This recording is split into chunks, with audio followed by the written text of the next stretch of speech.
Greetings, everyone. I'm Jeff Loeb, and I'd like to introduce my guest today, Jeff Ernst. Jeff is an expert in all things customer marketing.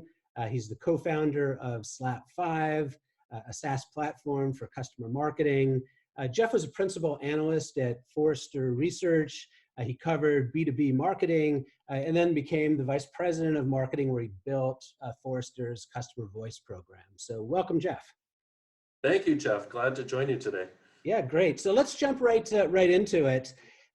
You talk a lot about this idea of a trust-based economy. What does that mean to you, and why is it important? Yeah, so what that means to me, and I've been saying this since for 10 years now, since I was the analyst at Forrester covering this area, is that we live and work in a trust economy.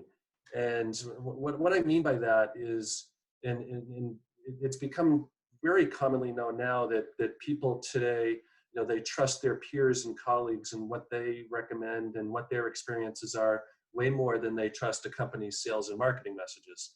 And when I was an analyst at Forrester doing this type of research and advisory with a lot of big IT companies, every study I did for them showed them just how much that gap exists and just how much their buyers trust their peers and colleagues, and just how much at every stage of the buying cycle, buyers are seeking out opinions and feedback and recommendations from their peers.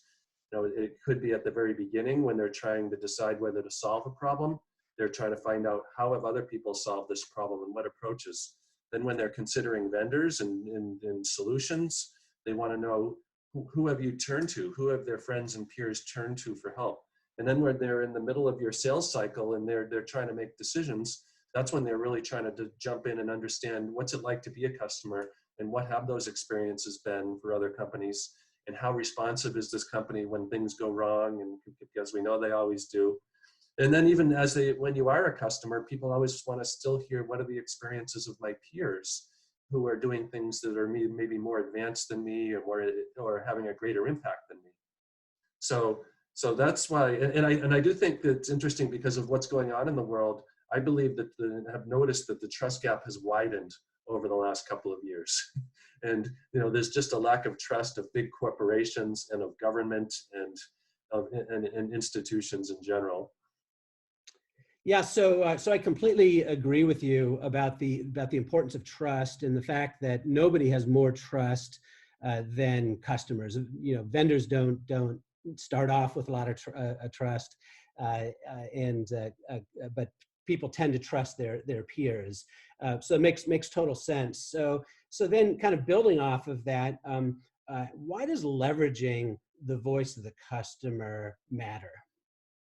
Yeah, so the voice of the customer is the most important asset that you have as a company, and especially as a marketer or as a CMO, because if you think about it, we have content marketing is still the rage, right? We power our marketing with content, and we produce so much content now that we've almost become our own worst enemy, in that we're flooding the market with so much content that we're bombarding our buyers, and they're taking more efforts to tune it out.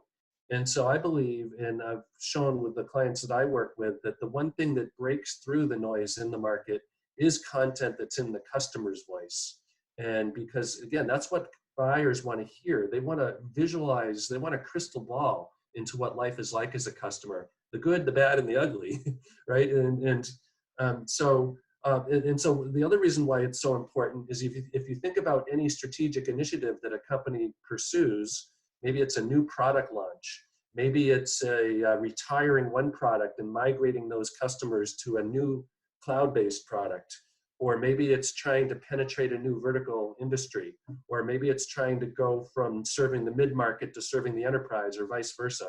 But if you think about those types of strategic initiatives that companies do, you should automatically be thinking about customers are my most powerful asset to help drive those initiatives forward, because their voice is what's going to overcome every question, fear, or doubt that keeps people from taking those actions that you want them to take, or adopting those mindsets that you want them to adopt, so that they're going to be ready in the prime place to be ready for your solution and convinced of the benefit that you can provide.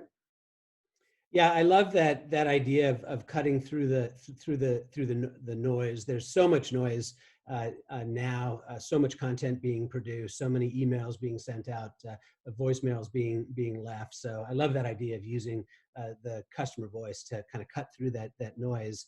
You know, as a practitioner that has spent a lot of time over the years, kind of focusing on the customer voice. You know, there's just tons of challenges, right, around both collecting customer voice information and well as activating it effectively across the customer's journey. So I'd love to get your perspective on what are some best practices for both capturing customer voice as well as activating it across that entire buyer's journey. First and foremost is you have to think about what's in it for the customer to participate in your voice program or your advocacy program or your customer engagement program. You have to design it to be a two-way exchange of value so that whatever you're doing is giving the customer as much or even more value from participating and sharing their voice as your company is gaining by having them participate. And one of the ways that I do that, and I've been telling people for a long time, and I learned this the hard way at Forrester. This was my big aha moment when I made this switch. But you have to shift away from what we've done historically as marketers. Is we always get so excited and we're seeking these testimonials, endorsements, and recommendations because we think that's the holy grail and that's what's going to move buyers. But that's not what people want, because usually that manifests itself as happy quotes and platitudes and things like that. Buyers really want to know the meat of what it's like to be a customer, as I've said. They want that crystal ball. And so you have to shift from asking for testimonials, endorsements, and recommendations to instead positioning it that you are giving customers the opportunity to showcase their knowledge, experience, and advice. And why do they want to? Everybody wants to share their knowledge, right? Because it makes us feel smart. We want to share our experiences because it makes us feel successful. And we all want to share our advice because it makes us feel heard. And so that's one thing that's going to drive sustainable engagement and make customers want to do this. And then just one other tip is just to make sure that you are showcasing them and giving them the flexibility to have the content and information that they share distributed in a way that's comfortable and suitable and legally compliant with their organization.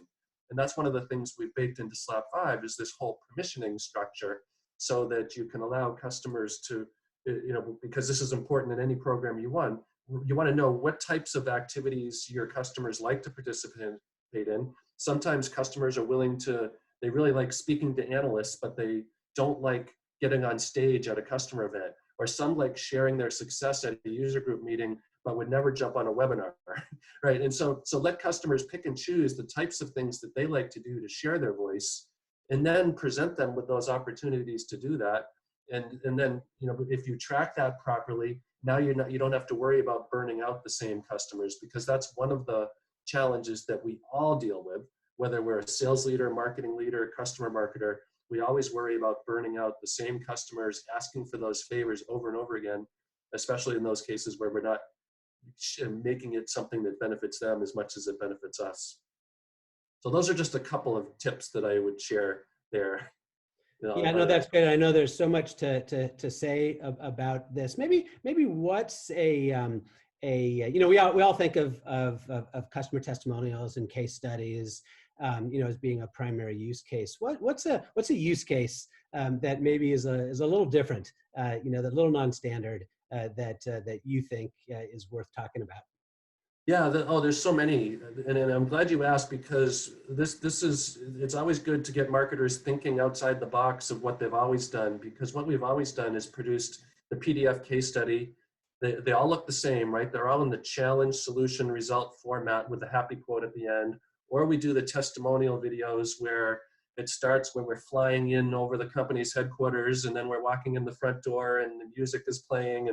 And so those are the traditional things, and they all serve their purpose. But some of the more innovative things, it's first and foremost is capturing audio and video and doing it in the first person is a fundamental thing that better aligns with what buyers are looking for, because that's how you earn trust. They want to hear the first person's voice, and they don't want to hear what some writer's interpretation of an interview that they did with a customer says. They want to hear it right from the horse's mouth.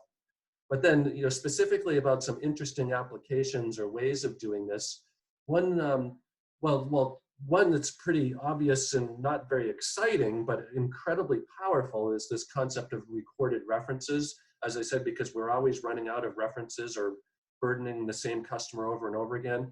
So, so let's just say you find out what are the 10 or 12 most frequently asked questions on a customer reference call. You ask a couple of customers those questions, capture them in audio and video snippets.